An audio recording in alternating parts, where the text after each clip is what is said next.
Okay, so as I mentioned, I did study Latin in university, and I wasn't very successful with that. I did not acquire Latin fluency, so it's always made me very intimidated about learning languages. When I came to Asia, the first country I went to was Mongolia, and I did try to learn some Mongolian before I left the U.S.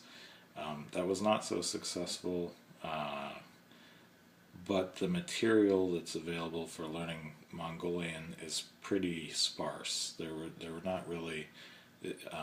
I didn't have any Mongolians to talk to.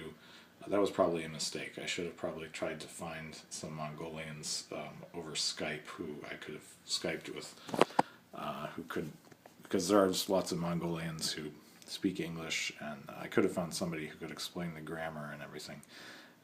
But I didn't really do that, so I had a Mongolian dictionary that had a few grammar notes in it, and so I was basically just trying to go through the dictionary, looking at examples of sentences and figuring things out. It was not a good idea, but I was able to learn Cyrillic in just one afternoon, so that's kind of a confidence booster.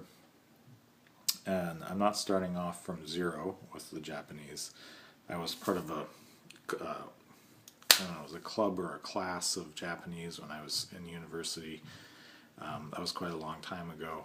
And I did learn the hiragana when I was in that class. We didn't cover very much, but we covered some of the kana scripts, and then we also covered some very basic grammar. So I had some basic grammar. I learned hiragana, which I maintained pretty much over the years.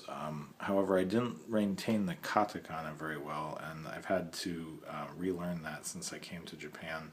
I've relearned it several times since I've been here. I haven't been able to retain it, which I'm not really sure why that is. I was only in Mongolia for 3 months, but I've still been able to maintain about half of the Cyrillic, I'd say. If I see words, I can pretty much figure out what they say in Cyrillic. Well, I can figure out the sounds in Cyrillic. So I don't know why I haven't been able to maintain the katakana very well.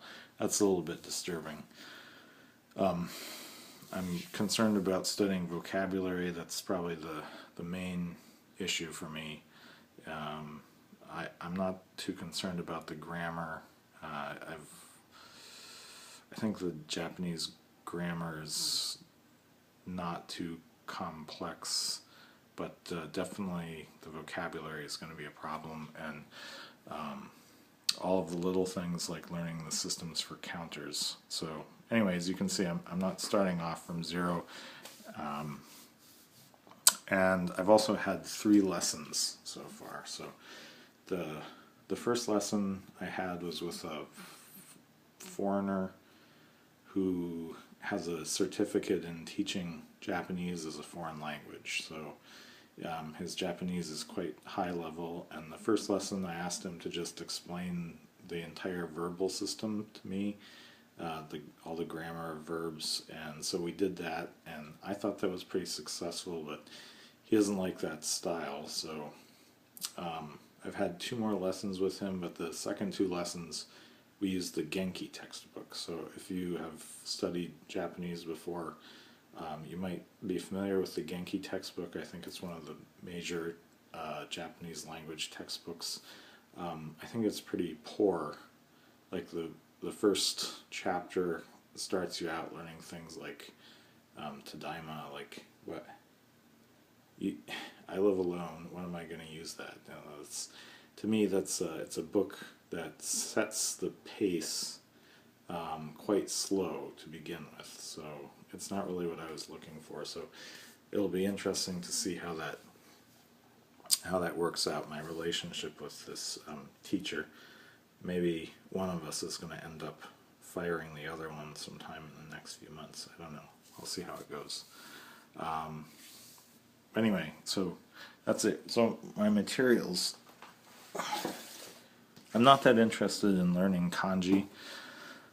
I I don't really want to read Japanese. I just want to pick up enough to be a little bit conversant so that I'm not totally embarrassed when people ask me, "Oh, you lived in Japan, so you must be able to speak Japanese." So, what I've discovered is that almost every textbook uses kanji. So they start you off learning kanji, and then they start using kanji in the examples. And of course, you can't just pick up a newspaper. Or one of the things I got was I got a book of Peanuts cartoons, which is in English and Japanese. It's designed for Japanese speakers to learn English, but I think it can be used the reverse way, except that it only has furigana over about half of the kanji, so the other half I'm going to have to learn, which is annoying. But my point is that there's not really any way to get around kanji completely if you're going to learn Japanese. So I have this book, which I'm going to start using hopefully every day. I think that's supposed to be a pretty good kanji book. My other books, I've got to read this one. I think this is going to be not this book, but theoretically, memory is going to be a key component here. What I've looked at on the internet so far indicates that memory techniques and mnemonic techniques are probably one of the cornerstones of rapid language acquisition. This is a textbook which I bought for myself in the US, and I thought it was good, but since getting to Japan and actually trying to use it, I've been kind of disappointed. Maybe I'll give a review of it some other time. And then I have a selection of books which I've purchased in Japan. You can see that one of them here, How to Speak Kyoto Dialect. So that's a pretty interesting book, but I think it's more useful for people who have already reached a certain level of conversational ability in Japanese, so maybe that's not so useful for me right now. So I guess that's where it is for tonight. So although I've had 3 lessons and I wasn't starting from zero because I had some experience a long time ago. When I say in university, that was like 20 years ago, so that was quite a long time ago. And anyway, so today's my first official day. I'll start posting videos.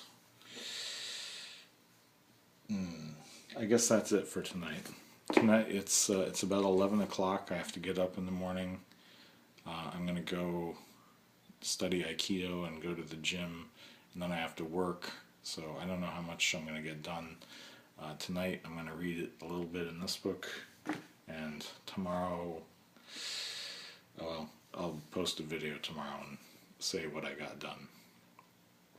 So, sorry this video is a little boring. I'm aware. I'm not used to doing this, so hopefully as I progress the videos will not be completely boring, although as I said, my motivation for recording them is to shame myself into studying. It's not actually to provide you entertainment. Sorry.